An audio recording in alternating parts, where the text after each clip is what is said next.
New 1. The pile of rubble found in the 1947 Roswell crash was not made by human hands and contained writings belonging to another world, according to the intelligence officer sent to investigate the scene. In July 1947, Major Jesse Marcel Sr. of the 509th Bombardment Group at the Roswell Army Airfield, RAF, was assigned to see the crash reported outside Roswell in New Mexico. In his journal made public for the first time, Marcel said that he found indestructible debris that was not made by human hands and that alien writings were etched on some of the pieces from the debris. Roswell debris, the remnants of an alien spaceship? Marcel, who died in 1986, issued a statement that was run on the front page of the Roswell Daily Record under a headline that read RAF captures flying saucer on ranch in Roswell. The intelligence office of the 509th Bombardment Group at Roswell Army Airfield announced at noon today that the field has come into the possession of a flying saucer, read the article published July 8, 1947.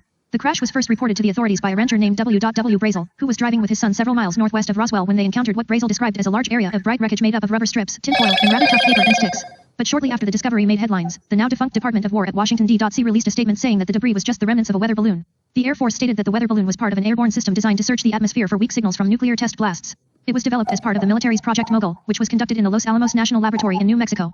The only known evidence left of the wreckage is Marcel's journal, which got passed down to his grandchildren Jesse Marcel III and John Marcel. He had examined the debris in the field and determined it was not made by human hands, Jesse told Daily Mail. He added that it was preposterous for Marcel not to recognize a weather balloon knowing that he completed training on how to control one.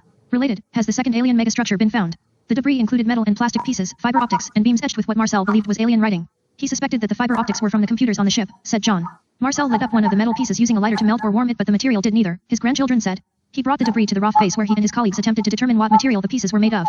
They tried to drill a hole through one of the metal pieces, but the blades broke on impact. The material, according to Marcel, was light but strong. Marcel came home with the debris and the brother's father shone a light on the beams and saw a purple light inside with a symbol of a seal balancing a ball on its nose. My grandfather said, "You might be the first person on Earth to look at alien writing," Jesse said. Former CIA operative speaks out. The Air Force disputed Marcel's claims and asserted that the Roswell rubble were really mundane objects that got reported as exotic materials by later accounts. But Marcel never retracted or changed any details of what he saw that day despite being ordered to deny his findings, according to his grandchildren. This says a lot, according to Jesse, because as a high-ranking intelligence officer at Roswell and the former head of intelligence for the World War II bombing program, Marcel knew how to protect secrets and was trusted enough to be assigned to see the wreckage. In essence, he was at the heart of the story and heart of the conspiracy or cover-up, Jesse noted. Related, aliens struck a deal with the U.S. to keep their existence secret, says ex-Israeli space chief. Former Central Intelligence Agency, CIA, operative Ben Smith agrees with the brothers and vouched for Marcel's character, calling him an intelligent, capable officer who knew the value and importance of secrets and did his duty to toe the publicity line. Yet Marcel made statements that were contrary to that and which he held onto for so long without making changes to his account, according to Smith.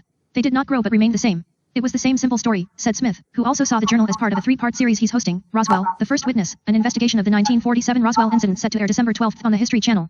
I am not convinced that it is a balloon. But I am still waiting to complete my decision, said Smith. There are breaks in the journal that are not clear, but it could be a secret code. Read more reports of a UFO sighting at UFO.news. We call you back. Screen capture.